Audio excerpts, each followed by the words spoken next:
everybody, I'm Suzanne Shirley, Emerald Ambassador with Plexus. We're here with the Freedom Team, and we are doing an incredible 6-week study of the 25 Ways to Win with People by the amazing John Maxwell. And one of his chapters blew me away tonight because it's one of the things that I struggle with. So I'll be honest with you whenever I tell you that I struggle with certain skills, because I think vulnerability and admitting what you struggle with is really the pathway to overcoming those things that you're weak in, those areas that you need to work on, and getting better, right? And this is basically learning how to develop people skills. And we all need help in these areas, developing people skills. There's so many of these skills that I have worked on over the 23 years that I was a teacher, but then there are some that are still hang-ups for me. So I'm sure you guys relate to a lot of that. All right, let's start off with chapter 8. We've worked up through chapter 7, so we're going to do 4 more chapters, 8, 9, 10, and 8, 9, 10, and 11 tonight. We'll do the next, take that back, 9, 10, 11, and 12. Sorry about that. I'm on the wrong one. All right, so we're going to start on chapter 9. Pass the credit on to others. That is a skill that is so valuable. John talked about in this chapter, which I won't go into detail, but he talked about the story of when he stood on the stage celebrating the publishing of the 21 irrefutable laws of leadership. That's his epitome, okay? That's his epic novel, so to speak, the thing he is most known for. The book of all books with John Maxwell, the 21 invaluable laws. No, is it the 21 irrefutable laws of leadership? And each one of them is just powerful. He stood on a stage, and he's supposed to be being celebrated for his accomplishment of writing and publishing the book. But what he did is he took that occasion to thank in detail every single person, individual, or entity in his entire life that contributed to the success of writing that book, down to his children, his wife, and he didn't miss one person. And by the time he was finished with that entire thing that took probably 30 minutes or more, there was not a dry eye in the room. And everybody was just loving John Maxwell. If they loved John Maxwell before, they loved him more than they ever had before, because they felt truly valued and they felt truly loved by him, because he thought so much of them to give them the credit for his work. And that is truly amazing. I'll never forget, there was another occasion where I remember this very clearly. It was not in my life, but it was something I saw on television. It was when Brett Favre was inducted into the NFL Hall of Fame. And I watch all kinds of sports things with Tom. And if I were not married to a big sports fan, I would not watch all this stuff. But I'll never forget that speech that he gave.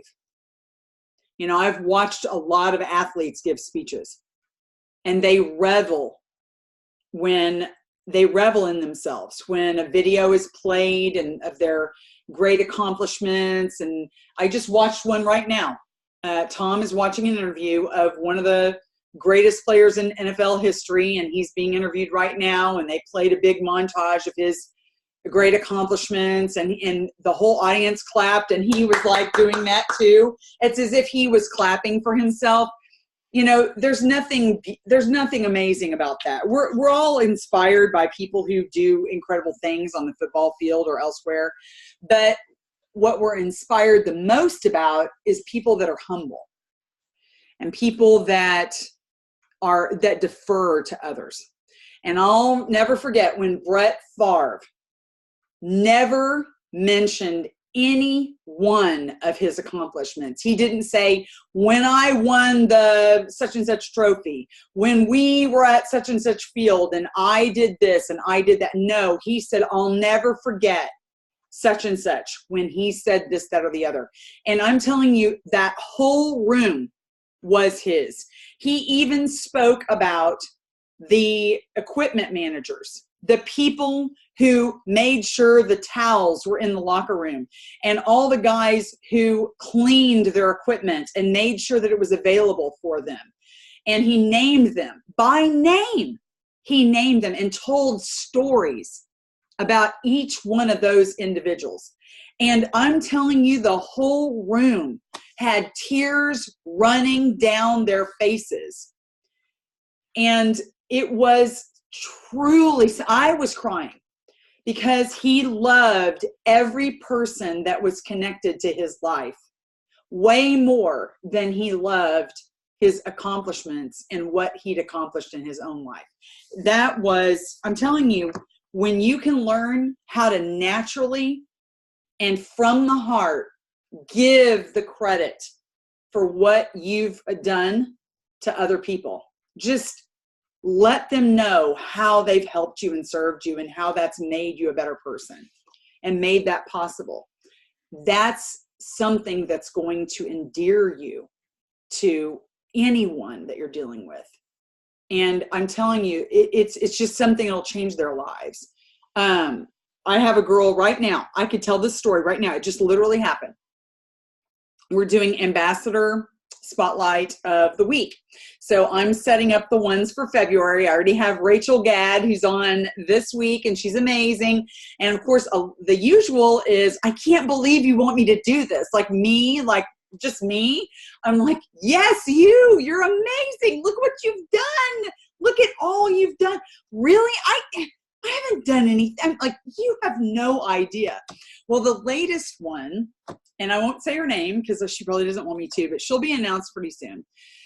And she told me that she struggled about whether she should ever do the business. And she only posted on Facebook about the product for the first 2 years, and only recently started posting about the business and talking to the people on her team and asking them if they wanted to get their products paid for. And just recently, she's as if apologizing to me, said, you probably don't want me to do anything like this. I am not cut out for it, because I just only in the last, few months got 2 people to silver. And I'm like, you have no idea how powerful that is. That's a huge story.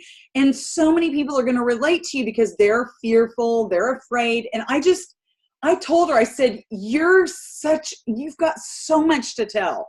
And I just filled her with belief and passion. She's like, I just can't believe you want, I'm like, you should be proud of yourself because you've done an incredible thing. Now, I don't know if that's giving her credit for my success, but I wanted her to believe in herself and to see that she has such a powerful story to share.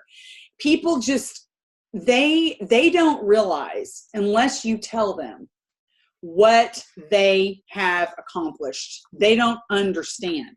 And I think that is what I wanted to convey by telling you that about this recent ambassador. People just don't realize how valuable of an influence that they had. Those equipment managers, those people that cleaned the locker rooms, they didn't understand how they touched Brett Favre's life until he told them to their faces while he was standing on a stage, and he made sure they were in the room, in the audience, and they got to hear it.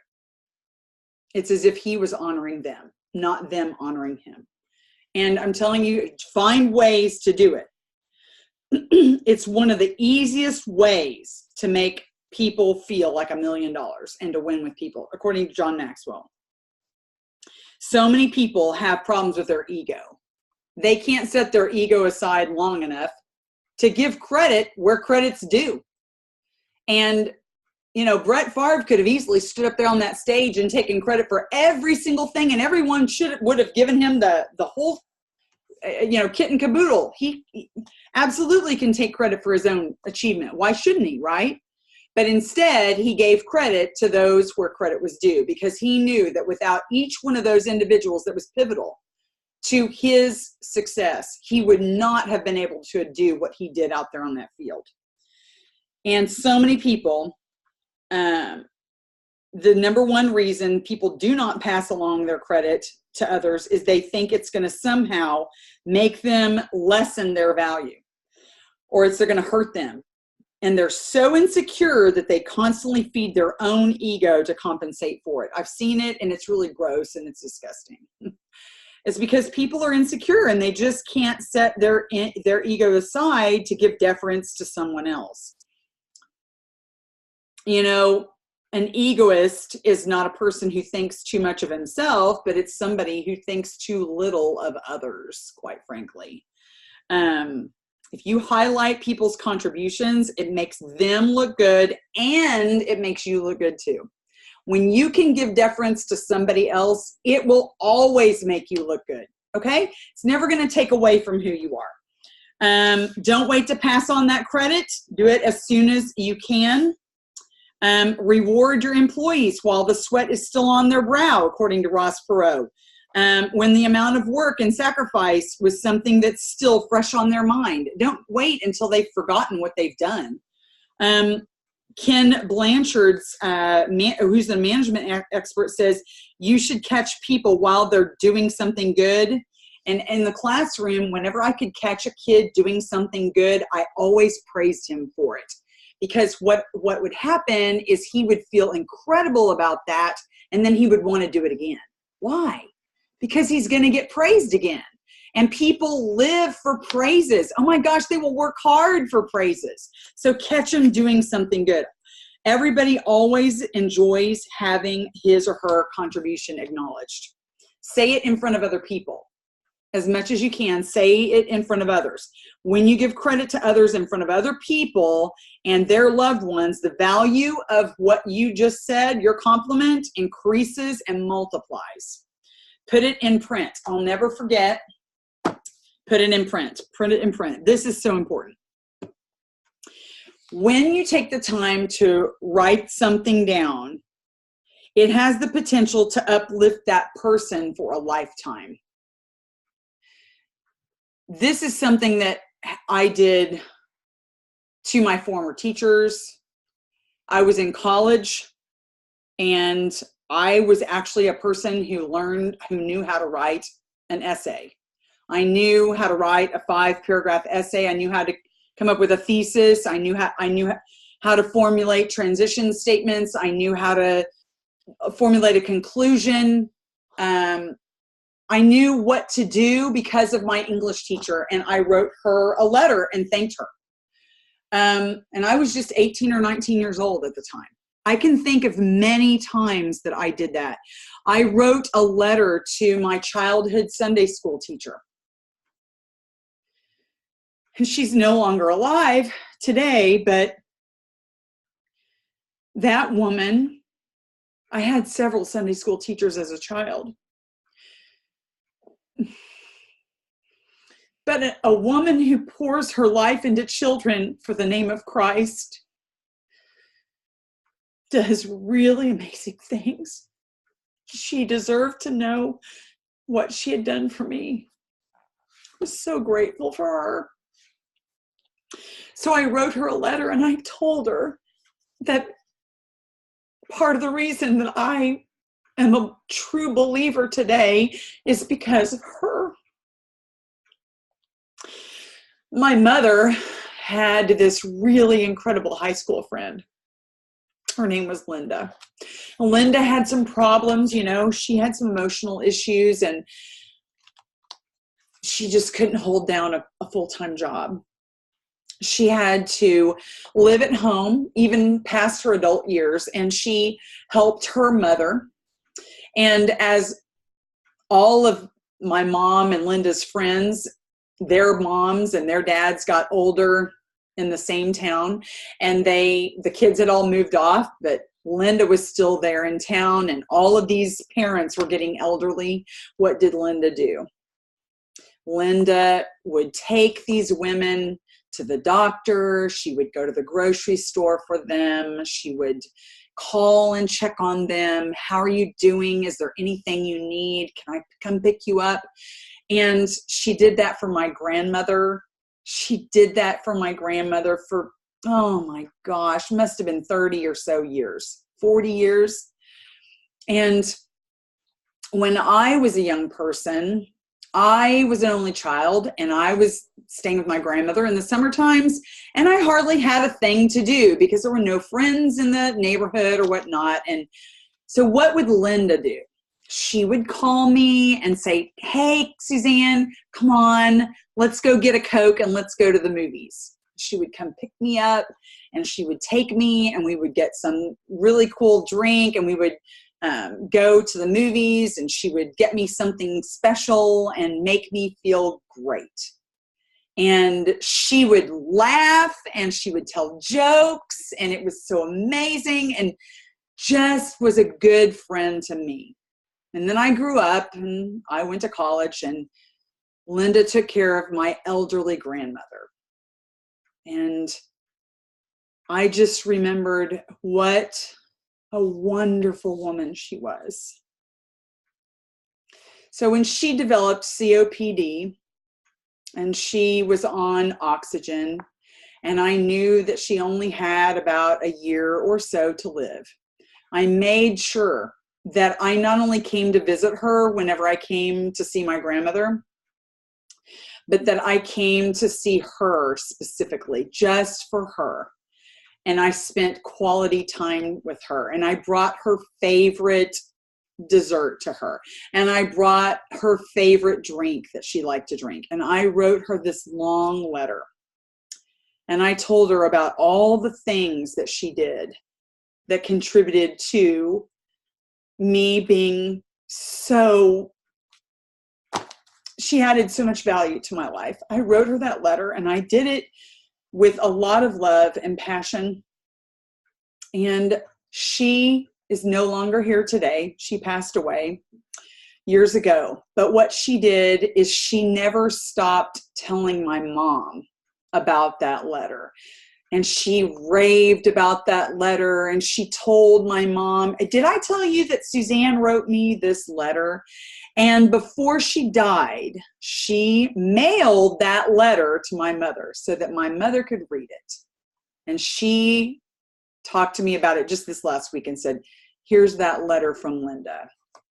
And she let me look at it. And I'm telling you something, when you get a chance to write down your love and your appreciation for someone, do it. Send it to them. Don't wait. You won't have enough time. Do it when you're thinking about it, and do it. And just send it off. And trust me, you will not regret it. You will be so glad that you did it. When you give people compliments and you give deference to them, you make sure you mean it, because if you don't mean it, they're going to see right through you. Okay? According to research, this is really, really cool. When you pass credit along to others, you actually change their biochemistry in their brain and create an emotional stamp that forever associates you to them in their minds with their success. You are going to be forever stamped into their mind and their heart. So make sure that you take care to do those. That is something that you can do. I think all of us can think about those things and make sure that we do that. Okay, chapter 10, offer your very best. You know, this one I don't think is difficult to understand. Do your very best, but I think it goes a little bit beyond that. Offer your very best. Offer your very best. You know how tempting it is when there's two pieces of cake sitting on the table and you're tempted to take the bigger one for yourself? Let the smaller one go to your friend or your spouse. Isn't it tempting to take the best seat in the house when it's available? Isn't it tempting to be the first one in line instead of the last? But if you can offer your very best to other people, and they know that you're giving up your spot for them, you're giving up that bigger piece of cake for them, you're letting them have the best seat in the house, the closer up in line instead of you being closer up in line, they are going to really love you. And they will remember what you did. And they will realize how much you love them and value them. So that's what I think is really important about this chapter. It's more than just a discipline. It's an attitude and it's a way of life. It's a way of life. It's an attitude, offering your very best to people. Anyone can be an important person to you. Any person can do this, okay? This is huge. He says, John Maxwell says, I think back to my days in school, and I remember loving some teachers and having others that left me feeling really cold. Yeah, we all have those teachers or the people in our lives we don't really like, and they leave us feeling cold, and, we don't care whether they ever, come around again. So he says, I know that I always did my best for the teachers that I liked. And for the ones that I did only, the others that I didn't like so much, he says, I only did what was needed to just get by and get a grade. But later on, when he grew up, obviously, he realized, he says, my off and on efforts frequently hurt my relationships with others as well as my potential for success.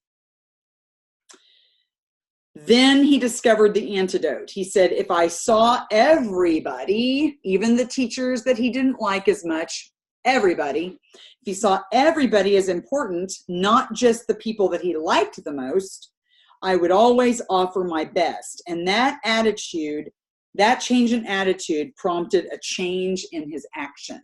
Remember when I told you about when I had that heart attack and I realized that my attitude about my students was going to have to change or else I was going to have another heart attack? I had to start looking at my students, even the ones that did not love me, and I did not like being around them, and they caused me so much angst. I started to look at them as creations of God and that they deserve to be loved and cherished as much as the ones who liked me and wanted to be in my presence. And when I changed my attitude towards them, it was so incredible to watch them change towards me. I'm telling you, you can change everything if you change your attitude towards other people and make people feel important. Anything we do can be made important. An average day is only average because you don't make it something more, right? The most excellent way to elevate an experience is just to give it your best. Give it your best, and the experience turns into a memorable one you'll never forget. You can actually become important to anyone if you think about it long enough, okay? Don't just value those who value you. Value those who don't necessarily value you, okay? You naturally value the people who value you. It's normal, it's human, right? So if you want to be important to other people, treat them as if they are important and mean it and be genuine about it. And it's the most effective way to do that. The most effective way to do that is actually just to give them the best part of you. Listen to them. Look at them in their eyes when they're talking to you. Ask them questions. Be interested in them. Don't be the one that's constantly thinking of the next thing that you want to say. Don't think about, I've got to be interesting. You need to be interested in what they have to say. That's the famous Eric Johnson talking right there. Make the most out of your gifts and opportunities. John Maxwell says, my potential is God's gift to me. What I do with my potential is my gift to God. So John Wooden says, make every day your masterpiece. Really, really make the best of your personal gifts and opportunities. That's all any of us can do is give all that we have. And if you give all that you have, there's no need to give any more. That's enough. Give everything that you have. And when you give your very best, you're bound to feel fulfilled on the inside. It's truly amazing. Chapter 11, share a secret with somebody. Now, this one is an advanced people skill. Okay, guys, this is really advanced because it pairs, I wrote this in the side margin because this was my thought when I read this chapter. It pairs vulnerability with social awareness at the same time.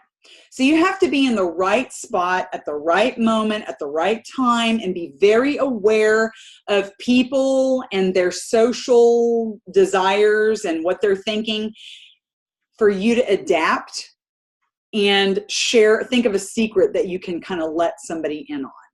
It doesn't have to be some masterful secret. Oh, it's some, thing.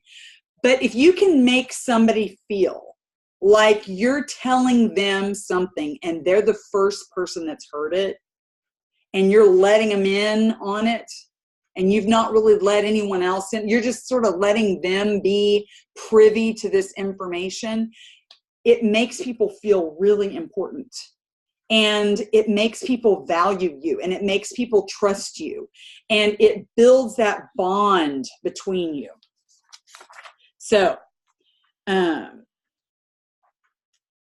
when I wrote this in the comments as well. So when you bring somebody into your confidence, you share something with them that's something that they didn't know before. It's like you're letting them in on a little secret a little bit. Their esteem of you becomes even higher. Think about that.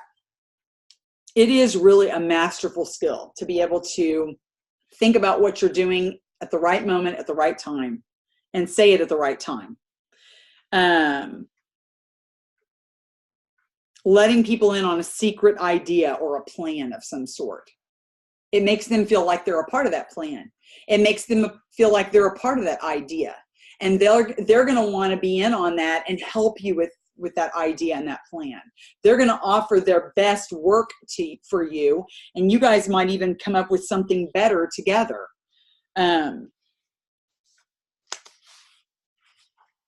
Keep 3 things in mind as you are thinking about the situation and the context where you're desiring to build up that other person by letting them in on a little secret or an idea that you're coming up with.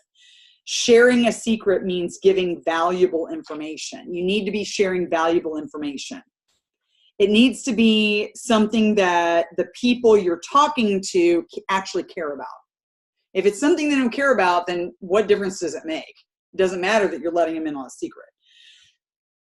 It plays into their interests and meets a felt need that they possess. So make sure it's something that they care about. Sharing a secret makes people feel really special. Letting people in on something always boosts their ego. It boosts their ego, and who doesn't want their ego to be boosted, right? An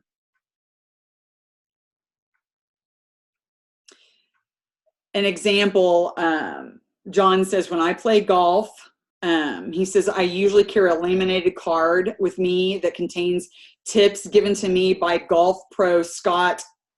I can't say this last name. Stacy probably knows this name. No, you don't know the name.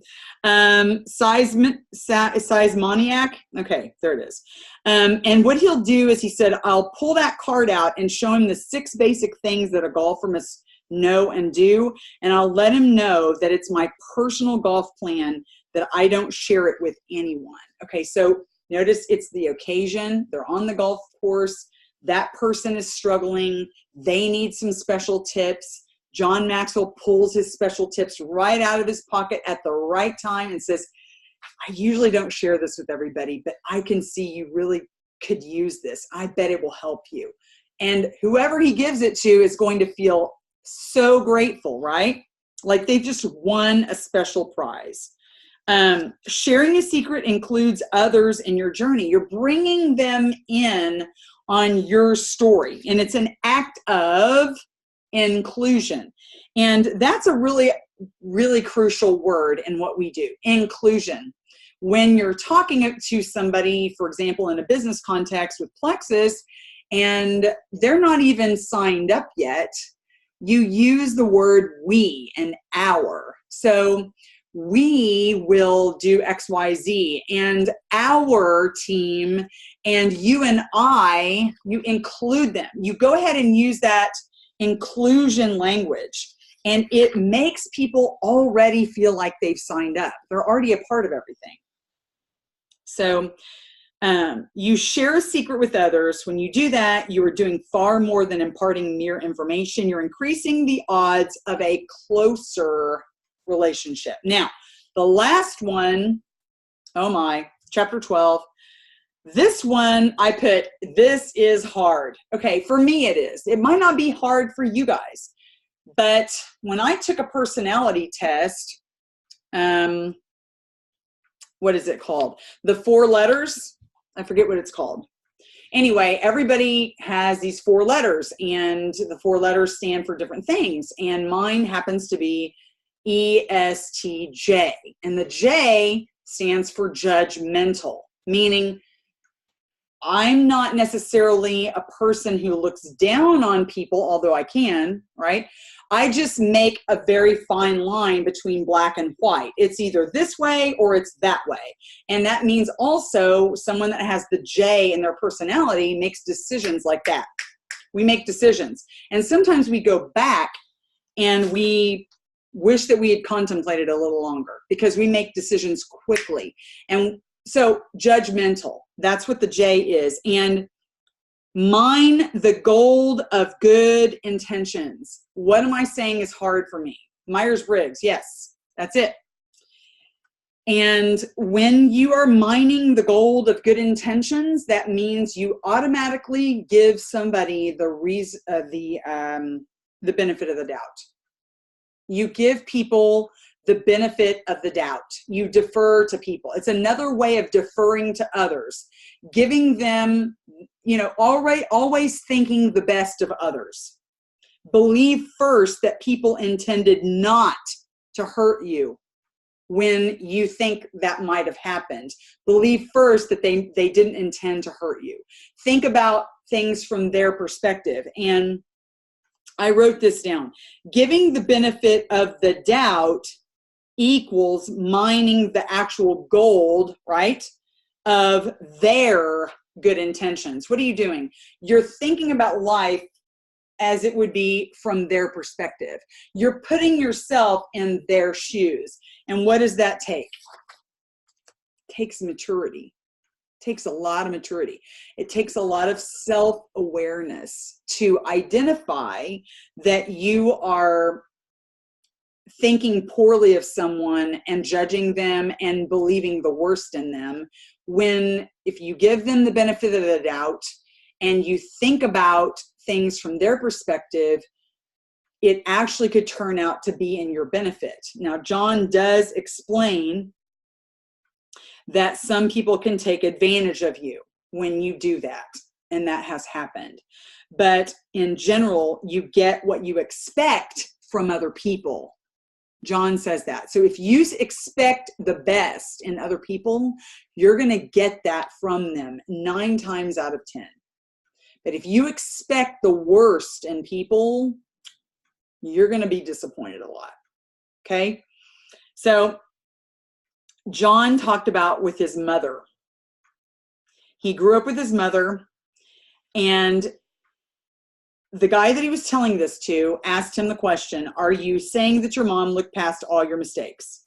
And he said, definitely not. Like every other kid, I got my fair share of reprimands. And trust me, I deserve them. But mom never seemed to jump to conclusions, which is what I always do. See, admitting my faults. This is one of the things that's hardest for me. I jump to the conclusion. I assume the worst. He said his mother never jumped to the conclusions with him. She never assumed the worst. Instead, she always assumed the best. And that's the key to cultivating this equality. He said it allowed me to draw close to her, and it made her approachable. She wasn't a scary person to come near to. She was approachable because she was always assuming the best in him and not jumping to conclusions with him. It brought out the best in John, and it taught John how to do this for other people. Okay? And he says that giving people the benefit of the doubt is simply a choice. You can simply choose to do it. It's hard for me to understand how you can just choose to do it, but I guess you can. You can just choose to do it. He says, when I found that when I'm suspicious of other people, it causes me to display wrong behaviors toward them. Oh, yeah. Oh, yeah. Been there. And he says it actually makes any interaction with them even worse. So that's how you end up getting from them what you expect, right? So believe the best about people. It matters because if you don't believe the best in others, you're never going to believe that their intentions are good. If you can't believe the best in other people, how in the world can you ever see that their intentions are good? You're never going to see that. See things, again, from their perspective. Put yourself in their shoes, and that is a maturity aspect. Without maturity, we lack perspective. It's all about us. We're always thinking about ourselves. We're not thinking about others and how they perceive things. The less mature one is always it's more difficult for the less mature one to see things from the other person's point of view. And he makes the point about the woman who was caught in adultery in the Bible. And I don't know if you've read that story, but Jesus comes across a group of people who are getting ready to stone her to death because of her adultery. And when he makes the very wise statement, which one of you who has not sinned can cast the first stone? And the ones who dropped their stones the first were the oldest in the group, because they're the most mature. They realized that they were definitely sinners and they had no business casting stones. So that showed maturity. Frank Clark commented, "What great accomplishments we would have in the world if everybody had done what they intended to do. While I'd agree that that's true, I'd also add what great relationships we would have if everybody was appreciated for what they intended to do in spite of what they may have done." Thinking about what people intended to do instead of looking at what they actually did. Wow. That is an advanced social skill. Guys, that's advanced. You are really putting others before yourself when you do that. You're really deferring to others. I mean, that is such a selfless act, and you have to really work at that. And what is essential? Okay? The essential thing is forgiveness. Forgiveness is the essential thing. Martin Luther King Jr. said, "Forgiveness is not an occasional act. It is a permanent attitude." Now, forgiveness, I would like to think that I live in a forgiving attitude. I might not always be forgiving, but I get around to it. I get back to it because I have to remember how forgiven I am, because I am very forgiven. So I have to forgive other people. I have to. I'm called to. I'm commanded to.